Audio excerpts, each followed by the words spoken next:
to the game.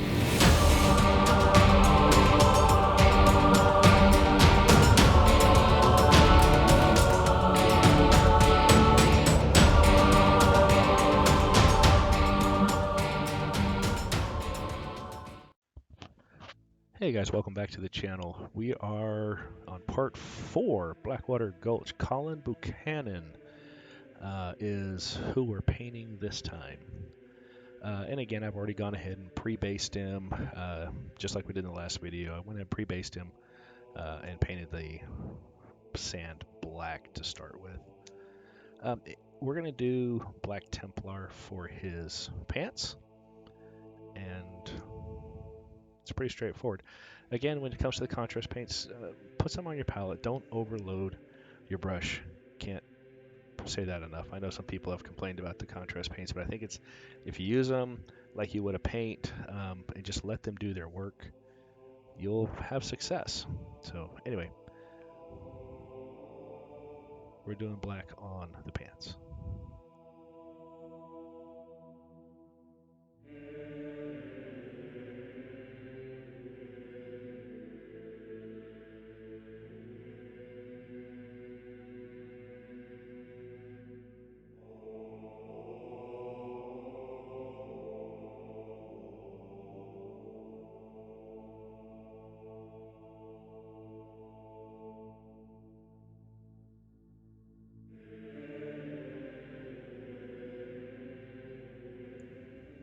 All right, again, white. We're going to do his shirt in white. For this particular model, it's mainly his shirt sleeves, his arms, and there's a little bit underneath his vest at the bottom we want to make sure we get to, but we'll just quickly go through here and get everything painted. Again, this paint is a little thicker than the airbrush paint that I normally use, so I just use a little water to thin it out some.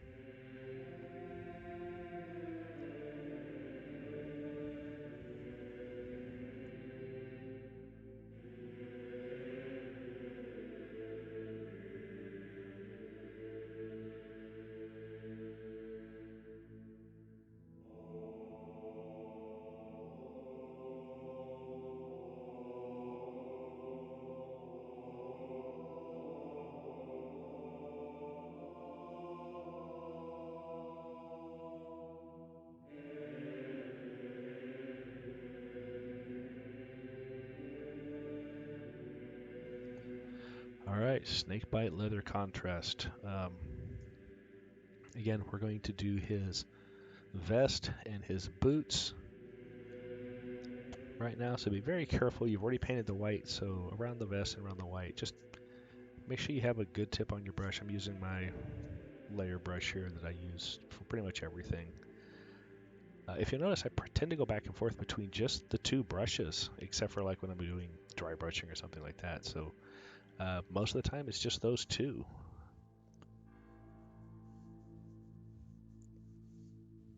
So again, just take your time and make sure you get everything covered. The gray part on the back of him, that's his hair that's coming down, we'll cover that a little bit.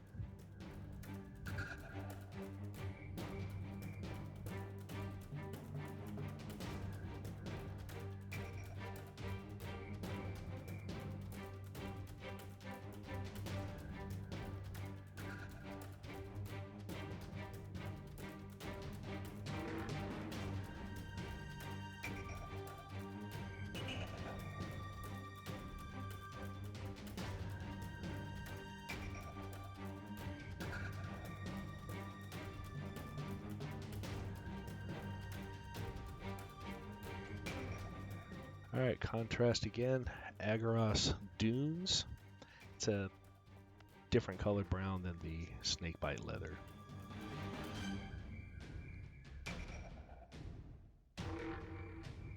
But I'm actually using this for his hair, just to kind of give it a dirty blonde look.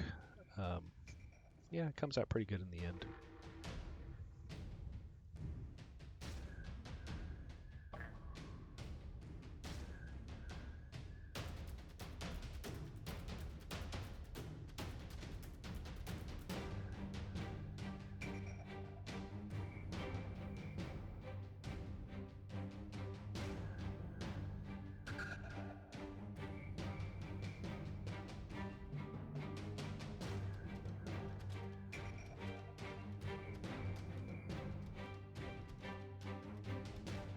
Alright, our barbarian flesh for exactly what it says, for the flesh.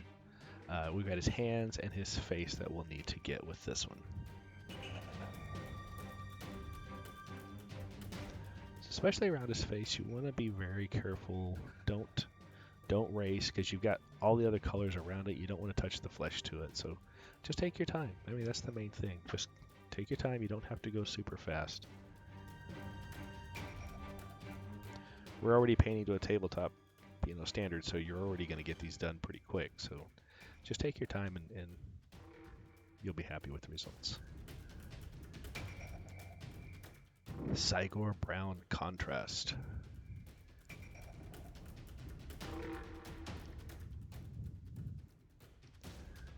Alright, so the Cygor brown we're using for the hilt of his pick, the pickaxe.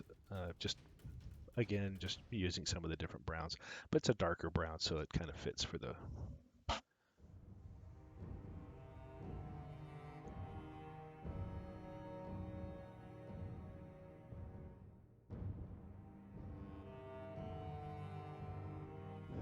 Okay, our gunmetal we're using for exactly what it says, for the gun, and also for the pickaxe head.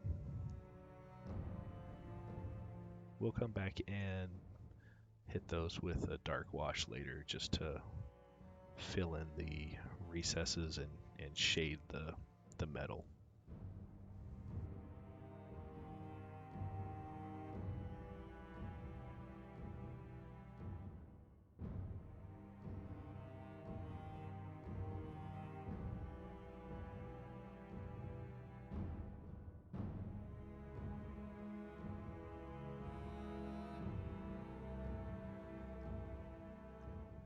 Alright, back to the snakebite leather.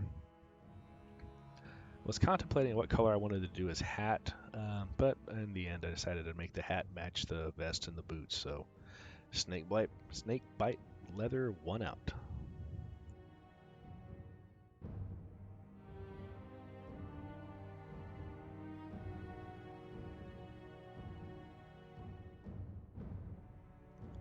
Okay, you've seen this already. Flesh wash, we use it for the flesh, face, hands. You don't have to go super heavy, go as heavy as you want, really. Use it once. If it's not dark enough, then hit it a second tone after it dries. And like I said before, I don't really do much on the faces, so I let the flesh wash just kind of fill in those gaps and give the illusion of eyes. Alright, we're using Hasdrag Yellow, again, just another variation of the browns on his knife hilt, and just to make it different. So you can see he's got a knife attached to his waist there, so we just use this color for the nice knife hilt just to vary it up just a little bit.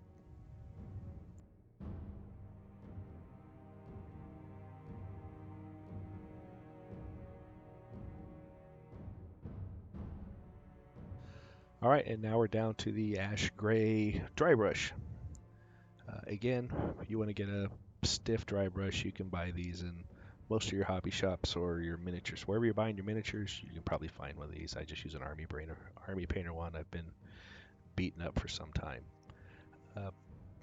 Again, get your paper towel, get it into the bristles, wipe most of it off, and then just start running it across that base. It starts to make it look like you're walking on gravel. Don't want to get too close to this feet, because with the black, and if you make it brighter as you go out towards the edge of the base, it actually gives the illusion of the shadow. So it makes it look like it's, you've got a shadow on the base where he's standing.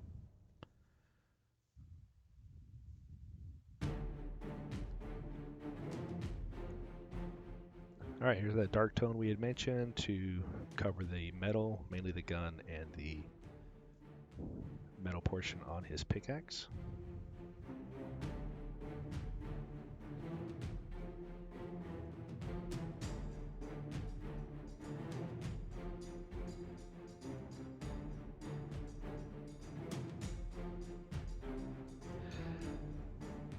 And since it's late at night, we're going to go ahead and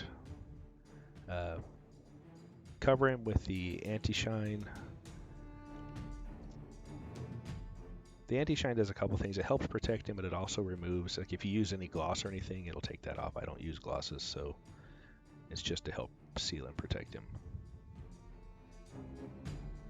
And then our last step, once that's done, figure out where on the base, if you have any imperfections, or like for this particular model, the metal that he's standing on did not quite fill up the entire gap, so there was a little hole there that you can no longer see because we put a shrub on it.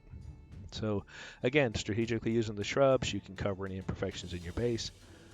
Don't go too nuts unless you want to make it look like he's walking through high grass, which you can obviously do.